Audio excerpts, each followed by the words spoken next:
Salut tout le monde, aujourd'hui on se retrouve pour une nouvelle vidéo. On va parler du crash de 1983 qui a beaucoup influencé le jeu vidéo et qui aurait pu être bien pire. Donc avant de commencer la vidéo, je tenais à faire quelques petites annonces. Donc tout d'abord, je fais partie d'une nouvelle petite chaîne, le lien est dans la description si vous voulez aller jeter un petit coup d'œil. Donc comme vous le savez, maintenant c'est la rentrée, donc maintenant j'ai les cours et donc je vais voir comment m'organiser pour réussir à faire une vidéo par semaine. Donc normalement ça devrait pas trop changer de ce côté là. Et la troisième petite annonce, c'est qu'en ce moment je travaille beaucoup plus sur le projet qui va bientôt sortir, enfin je l'espère, Skyward sans qualificatif, et je partage des informations dessus sur mon compte Instagram et un peu sur le Discord. Donc on va commencer la vidéo sur le crash de 1983. Ce crash aura de gros effets sur l'économie du jeu vidéo et le jeu vidéo en lui-même, qui est tout nouveau pour l'époque. Donc on va parler tout d'abord du contexte et des causes qui engendreront la crise. Tout commencera lors de la sortie de Pong, qui est un jeu commercialisé par Atari en 1972 et qui sera considéré comme l'un des premiers jeux vidéo commercialisés.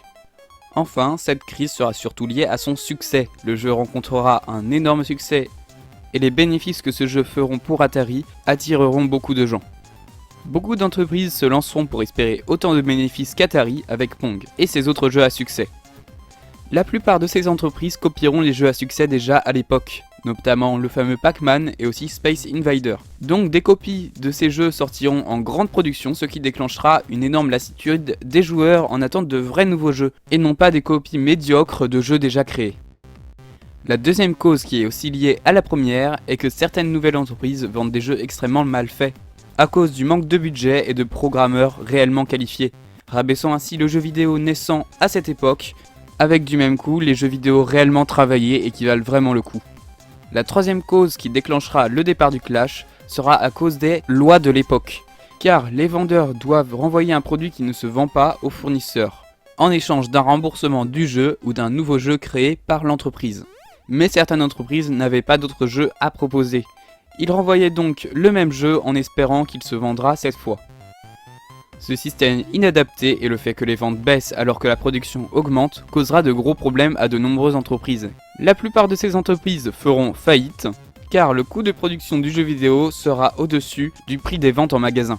Les jeux se vendront donc jusqu'en dessous de 5 € pour certains, espérant ainsi écouler leur stock. Beaucoup de gens considéreront à cause de cette crise le jeu vidéo comme un succès éphémère voué à l'échec. Les jouets reprendront la place des jeux vidéo dans les rayons.